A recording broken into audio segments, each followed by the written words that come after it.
Hello दोस्तों, स्वागत है आप सभी का आपके पसंदीदा YouTube platform the notebook global academy पे। और हम लोग आज इकोनॉमी के बहुत ही महत्वपूर्ण टॉपिक पे चर्चा करने वाले हैं। खासकर हम लोग जो चर्चा करने वाले हैं वह जीडीपी से रिलेटेड। जो भारत की जीडीपी है वह कितना उसमें खिसका हुआ है उसके संदर्भ में हम लोग बात करने वाले हैं। जो आईएमएफ के आंकड़े बताते हैं उसका क्या संदर्भ है, क्या मतलब है, उसके बारे में हम लोग देखेंगे। साथ ही साथ हम लोग ये भी देखेंगे कि जीडीपी का जो बेस ईयर है जो बदला गया है अभी हाल ही फिलहाल में वो क्या है, इससे पहले बेस ईयर क्या था, क्या यह बदलाव पहली बार हो रहा है या इससे पहले भी बदलाव हो चुके हैं, और आखिर जीडीपी जो यह ग्रोथ है जो डिक्लाइन की फेज में जा रहा है या डिक्लाइन हुआ है, कारण क्या है। तो इसके बारे में भी हम लोग देखने का काम करेंगे कि क्यों ऐसा कारण है जिसमें पांचवी अर्थव्यवस्था वैश्विक लेवल पे पांचवी अर्थव्यवस्था से छठवीं अर्थव्यवस्था में पहुंच गया है। हालांकि आपको ये भी दिखाई देगा, कुछ लोग ऐसे सोचेंगे कि अभी हाल फिलहाल कुछ समय पहले अर्थात गत वर्ष 2025 में भारत की जो जीडीपी बताई जा रही थी, इकोनॉमी बताई जा रही थी कि वैश्विक लेवल पे चौथे नंबर का सबसे बड़ा जो है वह मतलब जीडीपी के हिसाब से जो है देश है अर्थव्यवस्था में, जिसकी इकोनॉमी 4.18 ट्रिलियन के आसपास, ट्रिलियन डॉलर ट्रिलियन के आसपास बताई जा रही थी। लेकिन अभी हाल फिलहाल में इसके बहुत सारे वैश्विक कारण हैं। वैश्विक अस्थिरता एक से कारण है जिसके कारण आपको रुपये की वैल्यू गिरते हुए नज़र आ रही होगी। और ख़ासकर जब से ईरान और जो यूएसए है, इजराइल है, जो कन्फ्लिक्ट शुरू हो गया, खाड़ी देशों के साथ जो है अस्थिरता बदलती हुई या अस्थिरता होती हुई नज़र आई, तो और भी इसका ज़्यादा इम्पैक्ट पड़ता हुआ नज़र आया। इसी कारण आपने देखा होगा कि आउटफ्लो भी बहुत ज़्यादा हुआ है। एफडीआई जो है, एफपीपीआई जो है, एफपीआई एफआईआई जो है, उससे जो भी निवेशकों के द्वारा जो है कैपिटल फ्लाइट बहुत ज़्यादा किया गया है। इसके पहले भी किया गया था। कारण क्या था कि अमेरिकी राष्ट्रपति डोनाल्ड ट्रंप का जो एक सनकी टेरिफ प्रोग्राम था उसके द्वारा भी वैश्विक अस्थिरता फैली हुई थी, जिसके कारण आपको दिखाई देगा कि उससे पहले भी डॉलर जो है, डॉलर के मुताबिक जो रुपया है वो कमज़ोर हुआ था। और अब जो है वह लगभग 93 दशमलव कुछ अर्थात लगभग 94 के आंकड़ा को छूने वाला है कुछ ही समय में। आखिर कारण क्या है, इससे पहले क्या इसको रोकने के लिए आरबीआई या गवर्नमेंट के द्वारा कोई इनिशिएटिव नहीं लिए जा रहे हैं? तो इसके बीच में आपने देखा होगा कि बहुत सारे इनिशिएटिव गवर्नमेंट के द्वारा, आरबीआई के द्वारा भी इवन लिए गए थे। एमपीसी कमेटी के द्वारा, जो आरबीआई के गवर्नर अध्यक्षता करते हैं, उसमें भी आपने देखा होगा कि जीडीपी जो ग्रोथ है उसमें या मुख्य रूप से रुपये की जो अवमूल्यन हो रहा है, मुद्रा मतलब ह्रास हो रहा है, उससे रिलेटेड या मुद्रा ह्रास, मनी ह्रास जो कहा जाता है, उसमें रोकने के लिए आरबीआई ने क्या किया था, मनी स्वैप किया था। मतलब उसमें डॉलर को बेचा था, बहुत सारे बैंकों को बेचा था। डॉलर को क्यों बेचा उस संदर्भ में? तो इसलिए बेचा क्योंकि डॉलर की सप्लाई बढ़ाएगा तो फिर रुपये की जो अवमूल्यन हुई है या रुपया का मूल्य ह्रास हुआ है वो फिर से अपर हो जाएगा। तो ऐसे बीच में देखने को भी मिला। लेकिन इसके बावजूद भी एक अस्थिरता गई, तब तक दूसरी अस्थिरता ने जन्म ले लिया। अब इसके जन्म लेने के कारण वैश्विक लेवल पर, ऐसा नहीं कि केवल भारत पे ही इसका इम्पैक्ट पड़ा हुआ है, इसका इम्पैक्ट वैश्विक लेवल पे पड़ा हुआ है। विश्व की सब जो भी बढ़ती हुई इकोनॉमी है, बढ़ती हुई अर्थव्यवस्थाएं हैं, उन सभी अर्थव्यवस्था पर इसका इम्पैक्ट देखने को मिला है। चाहे वो यूएस हो, चाहे वो यूके हो, चाहे यूरोपियन यूनियंस के देश हो, चाहे एशिया के कोई देश हो, उस सभी पे इम्पैक्ट पड़ता हुआ इसका नजर आ रहा होगा। इसका कारण है वैश्विक लेवल पे अस्थिरता, सप्लाई चेन बाधित होना। और इससे पहले टेरिफ का जो है वार चल रहा था, या टेरिफ का जो बम फोड़ा गया था। बम फोड़ने का मतलब कि ऐसा नहीं कि फिजिकली जाके बम फोड़ दिया गया था, मतलब टेरिफ के को बढ़ा के जो चीज़, जो कार्रवाइयाँ की गई थी, उसके द्वारा ये सारी चीज़ें देखने को मिलेगी। दूसरी चीज़ कि जीडीपी में होता क्या है, उसको थोड़ा सा, उस कंसेप्ट को हम लोग देख लेते हैं। अब देखिए, जीडीपी की जो गणना की जाती है वह दो तरह से आपको दिखाई देगा कि वो गणना की जाती है। मतलब जीडीपी दो तरह का आपको दिखाई देगा। कौन कौन सा? तो एक आपको दिखाई देगा नॉमिनल, और एक जो दिखाई देगा वह दिखाई देगा रियल। तो रियल जीडीपी भी होता है और एक नॉमिनल जीडीपी होता है। तो रियल जीडीपी क्या होता है और नॉमिनल जीडीपी क्या होता है, इस कंसेप्ट को थोड़ा सा हम लोग समझते हैं कि आर्थिक जीडीपी जो है, जीडीपी में नॉमिनल जीडीपी और रियल जीडीपी क्या होता है। उससे पहले हम लोग एक चीज़ को देख लें। किस चीज़ को? जीडीपी को।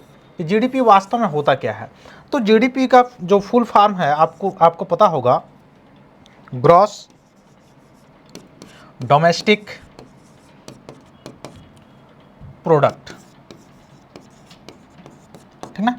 अब इसकी गणना कई तरीके से की जाती है, ठीक ना। मार्केट प्राइस पर भी की जाती है, फैक्टर कॉस्ट पर भी की जाती है। तो जो मतलब फैक्टर कॉस्ट का मतलब कारक लागत पर भी किया जाता है। तो कारक लागत पर जो जीडीपी की गणना की जाती है वह होता है नेशनल इनकम, राष्ट्रीय आय होता है। हालांकि जीडीपी की और भी कंसेप्ट है, बहुत सारे इसमें कंसेप्ट है, उसके कुछ छोटे मोटे कंसेप्ट को मैं बता दूंगा आपको, क्योंकि यह हम लोग का इकोनॉमिक का क्लास नहीं है। हम लोग को ये जानना है कि कैसे IMF के द्वारा बताया गया है, क्या चीज़ किया गया है। तो उसको जानने से पहले हम लोग को ये जानना पड़ेगा कि वास्तव में जीडीपी होता क्या है। तो ग्रॉस डोमेस्टिक प्रोडक्ट होता है, मतलब सकल घरेलू उत्पाद, सकल घरेलू उत्पाद। अब आप बोलेंगे ये सकल घरेलू उत्पाद क्या मतलब क्या हुआ, सकल घरेलू उत्पाद होता क्या है। तो देखिए किसी भी देश का, जैसे मान लीजिए कोई कंट्री ए है, इस ए कंट्री के भौगोलिक सीमा के अंदर कुल उत्पादित मान जो होता है, या भौगोलिक क्षेत्र के अंतर्गत जो कुल उत्पादन होता है, उसी को ग्रॉस डोमेस्टिक प्रोडक्ट कहा जाता है, सकल घरेलू उत्पादन कहा जाता है, ठीक है। अब जैसे कोई कंपनी, जैसे मान लीजिए कि यह सर्किल है, पूरा कोई देश है, जैसे मान लीजिए हमारा इंडिया ही है, भारत ही है। अब यह भारत हो गया। अब भारत का ये पूरा भौगोलिक क्षेत्र है, चाहे वो मतलब जो सी रूट है वहाँ से लेके और पूरा जो स्थलीय रूट मतलब जगह है वो पूरा मिला के भौगोलिक क्षेत्र। तो भौगोलिक, भारत के भौगोलिक क्षेत्र में जो कौन कौन आ जाएगा, एक तो भारत के जो नागरिक यहाँ पे उत्पादन कर रहे हैं वो भी आ जाएंगे इसमें। कौन? भारत के नागरिक जो कि यहाँ पे रह के क्या कर रहे हैं, उत्पादन कर रहे हैं, भारत के नागरिक। और दूसरा जो है वो क्या आ जाएगा, तो दूसरा आ जाएगा जो विदेशी नागरिक, विदेशी नागरिक जो है, विदेशी आके, क्योंकि बहुत सारी विदेशी कंपनियां भी आके यहाँ पे काम करती हैं, उत्पादन करती हैं, तो वो भी अगर किसी देश के घरेलू क्षेत्र में उत्पादन कर रही हैं तो वह भी क्या हो जाएगा, इंडिया के जीडीपी में ही काउंट होगा, भारत के जीडीपी में ही काउंट होगा। जैसे अगर रिलायंस जो है, अगर अमेरिका के जाके मुख्य रूप से अमेरिका के भौगोलिक क्षेत्र में अगर कोई उत्पादन कर रहा है तो उसके जीडीपी में जोड़ेगा।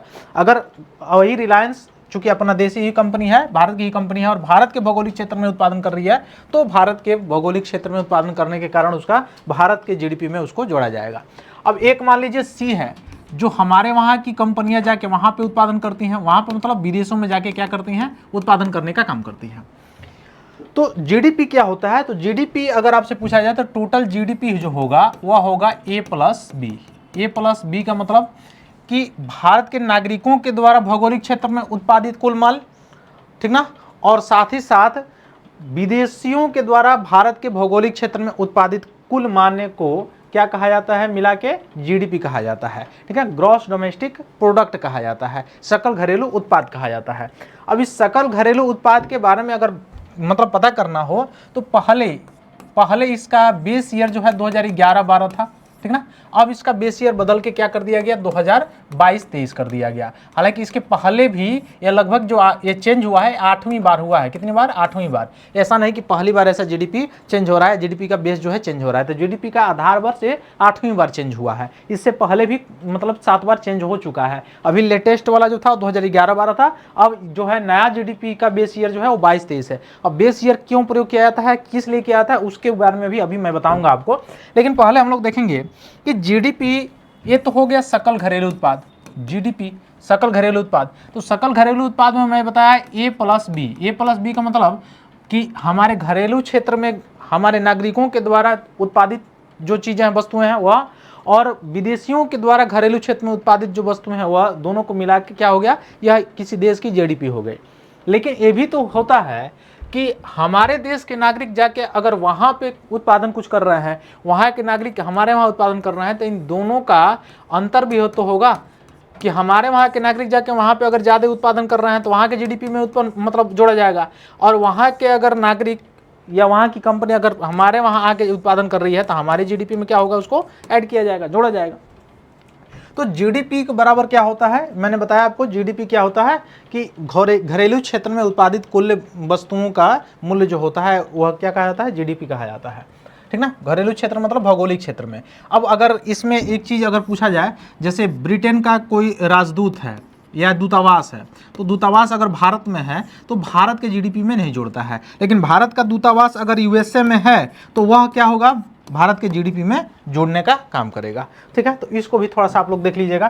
फिर इसका और भी कंसेप्ट होता है, जैसे इसी जीडीपी से जीएनपी निकाला जाता है, लेकिन जीडीपी से एनडीपी कैसे निकाला जाए, एनडीपी का मतलब ये तो हो गया सकल घरेलू उत्पाद। सकल घरेलू उत्पाद मतलब सब चीज मिला के इसमें है।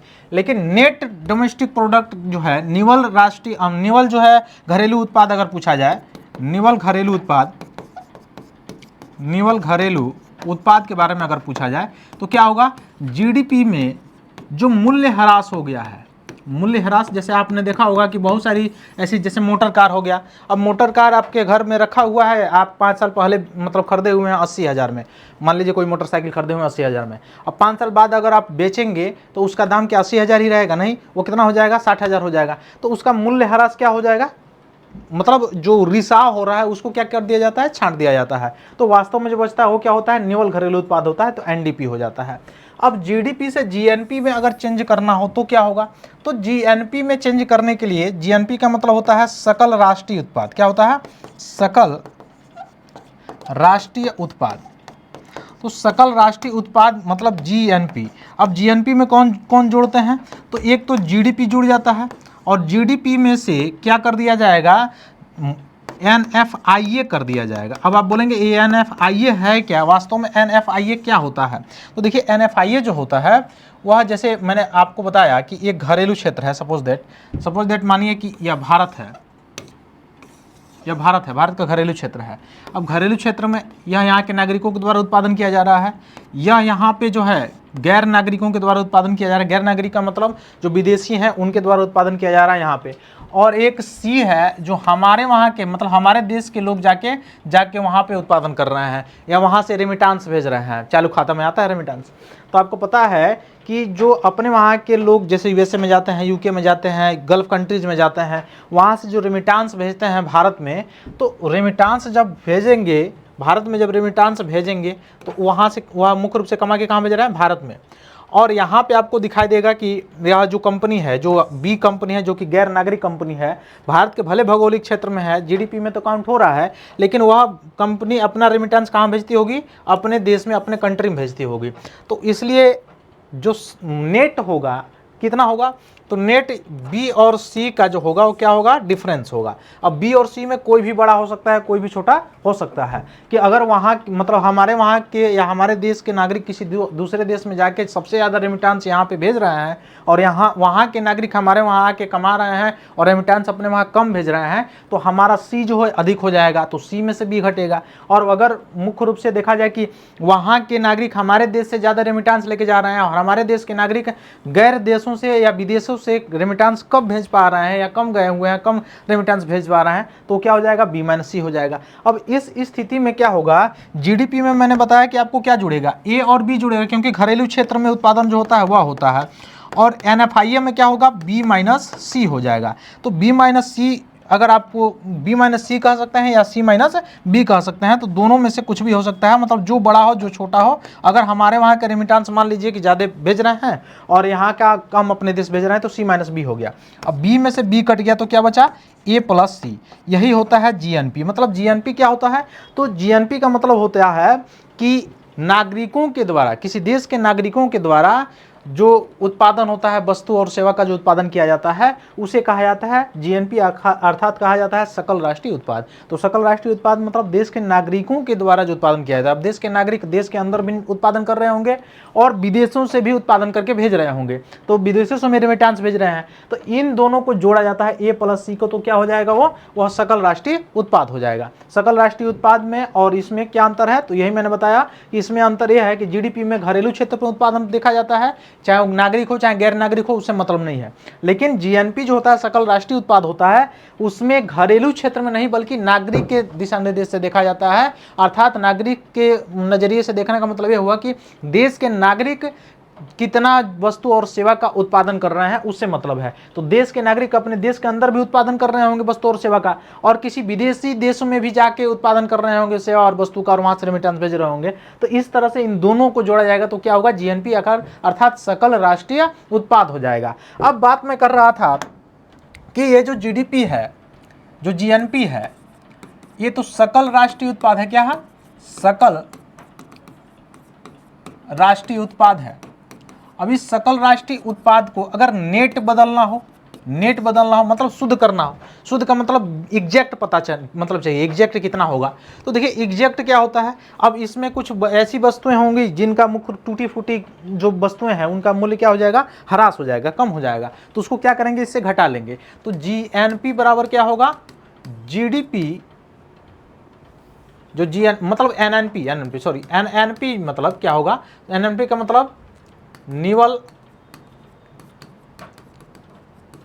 राष्ट्रीय उत्पाद, ये क्या होगा, तो ये जो जीएनपी है जो सकल आया है उसमें से डिप्रेशन से हटा देंगे। डिप्रेशन का मतलब हो गया कि मूल्य ह्रास जो है उस मूल्य ह्रास को क्या कर देंगे, घटा देंगे। जब मूल्य ह्रास घटेगा तो एनएनपी आपको पता चल जाएगा, चाहे फैक्टर कास्ट पे पूछे चाहे मार्केट मतलब प्राइस पे पूछे, इन दोनों पे पता चल जाएगा एनएनपी। यानी जीएनपी में से डिप्रेशन यानी मूल्य ह्रास को हटाने से साफ साफ आपको एनएनपी निवल राष्ट्रीय उत्पाद मिल जाएगा। ठीक है, तो ये तो कंसेप्ट था कुछ, हालांकि और इसके आगे भी कंसेप्ट है, जैसे जीडीपी का एनडीपी कैसे बनता है, या फैक्टर कास्ट पर क्या आता है, मार्केट प्राइस पर क्या होता है, नेशनल इनकम क्या होता है, ये सारे कंसेप्ट आपको देखना चाहिए, क्योंकि इस वर्ष जीडीपी बहुत ज़्यादा चर्चा में रहा है, इसका बेस ईयर बदला है।